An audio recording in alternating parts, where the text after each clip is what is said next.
वंचित बहुजन आघाडी कोल्हापूर जिल्हा आणि शहरच्या वतीनं आज दसरा चौकातील मैदानावर विजयी संकल्प महासभेचं आयोजन करण्यात आलं होतं. या सभेत बोलताना आघाडीचे राष्ट्रीय अध्यक्ष ॲडव्होकेट प्रकाश आंबेडकर यांनी राज्यातील महायुती आणि केंद्र सरकारवर सडकून टीका केली. राज्यात अनेक वर्षांपासून सगळ्या सोयऱ्यांचं राजकारण सुरू आहे.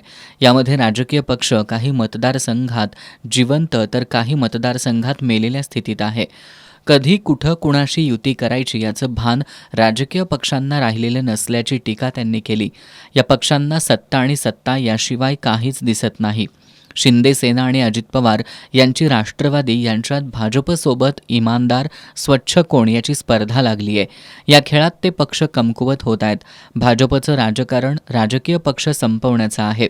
पक्ष संपवून आपण एकमेव शिलेदार राहायचं असं भाजपचं धोरण असल्याचा आरोप ॲडव्होकेट आंबेडकर यांनी केला. परराष्ट्र धोरण, ऑपरेशन सिंदूर या मुद्द्यांवरून त्यांनी पंतप्रधान नरेंद्र मोदींवर सडकून टीका केली.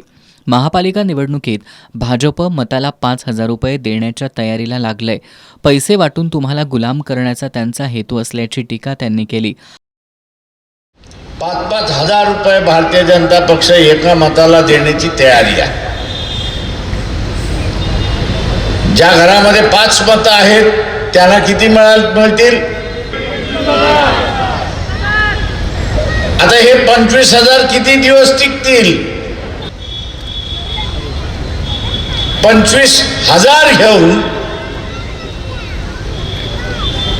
तुम्ही लोकशाही ही मस्तक देऊन पोचवलेली असेल. जे 25,000 रुपये वाटतात आहेत, तुम्हाला असं वाटतं त्यांचा हेतू स्वच्छ आहे?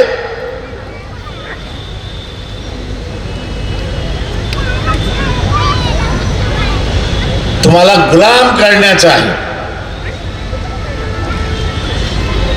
तुम्ही आवाज उठवणार नाही अशा अवस्थेमध्ये घेऊन जायचं.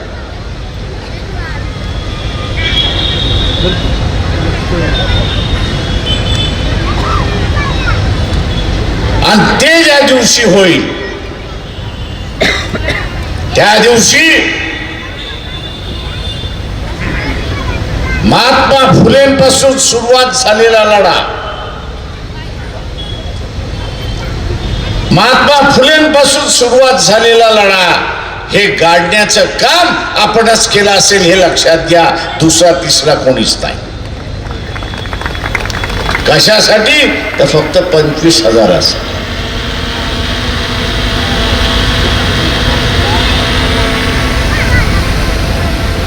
कशासाठी? तर फक्त 25,000. लोकशाही शाबूत आहे तोपर्यंत मी कुणालाही घाबरत नाही. या निवडणुकीत मतांची झुंडशाही उभी करून भाजपला उद्ध्वस्त केलं पाहिजे असं आवाहन ॲडव्होकेट आंबेडकर यांनी केलं. राष्ट्रीय उपाध्यक्ष डॉक्टर क्रांती सावंत यांनी संविधान हा आपला आत्मा असल्याचं सांगितलं. वंचित बहुजन आघाडी लोकांचे हक्क आणि अधिकार देण्यासाठी लढत असून या निवडणुकीत मोठ्या ताकदीनं उभं राहण्याची गरज सावंत यांनी व्यक्त केली.